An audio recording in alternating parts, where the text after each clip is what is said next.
Next, we will discuss how to integrate any rational function. Previously, we stated that the goal is to be able to integrate any rational function. Assuming that a rational function is proper and reduced, we can use the partial fraction decomposition theorem to decompose the rational function into a sum. And then use the linearity property of the integrals to split the integral into the sum of the integrals. So the idea is very simple. As long as we know how to integrate the simple rational functions, we can integrate any rational function. And here's the summary of the general antiderivatives that we have worked out for the simplest rational functions. So it appears that we have all the right tools for the job.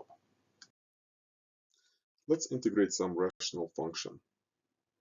Since the given function is improper, we use the long division algorithm for polynomials to rewrite the rational function in quotient form. Then we use the linearity property of the integrals to split the original integral into two simpler ones, one of a polynomial function and one of a simple rational function that we already know how to integrate. We continue with the integration process by finding the antiderivatives separately. Let's do another example. Since the given function is improper, we use the long division for polynomials to rewrite the rational function in quotient form. Then we reduce the numerator and denominator by the common factor x minus 1. And now we can use the linearity property of the integrals to split the original integral into three simpler ones, one of a constant function and two of simple rational functions that we already know how to do. We continue with the integration process by finding the antiderivatives separately. Let's do another example.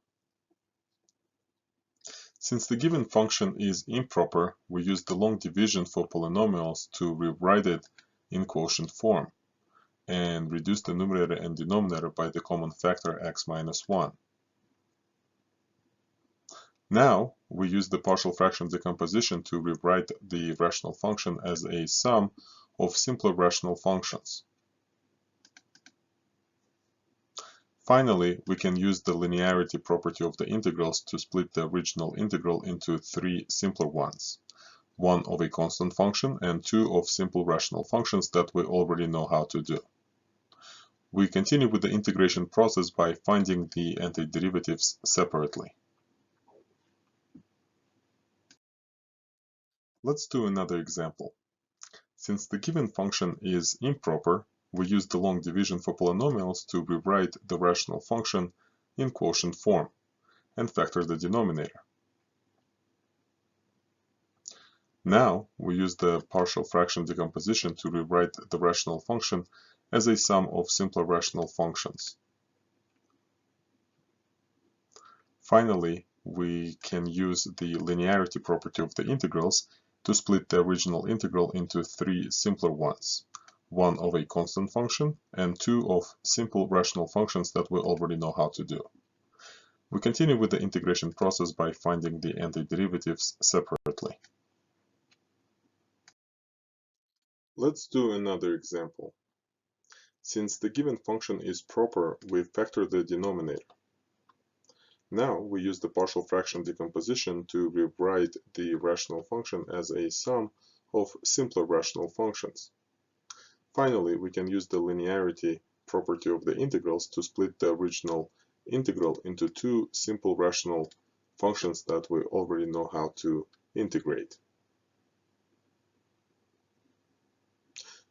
Although we do know the formulas for both of them, let's integrate the second rational function by hand for the sake of practice. We complete the square in the denominator and add and subtract 1/2 in the numerator. Then we set up a substitution by setting a new variable, let's say t, equal to x minus 1/2, and expressing dt in terms of dx.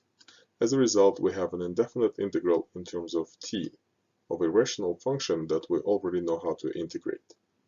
We use the linearity property of the integral and split it into two simpler integrals.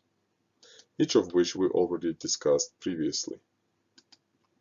We continue with the integration process by finding the antiderivatives separately and replacing t with x minus 1/2.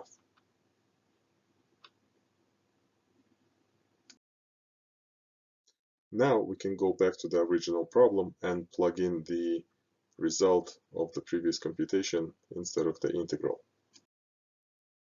And we got the final answer.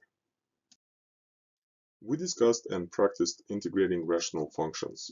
As a result, now we can integrate any rational function by hand.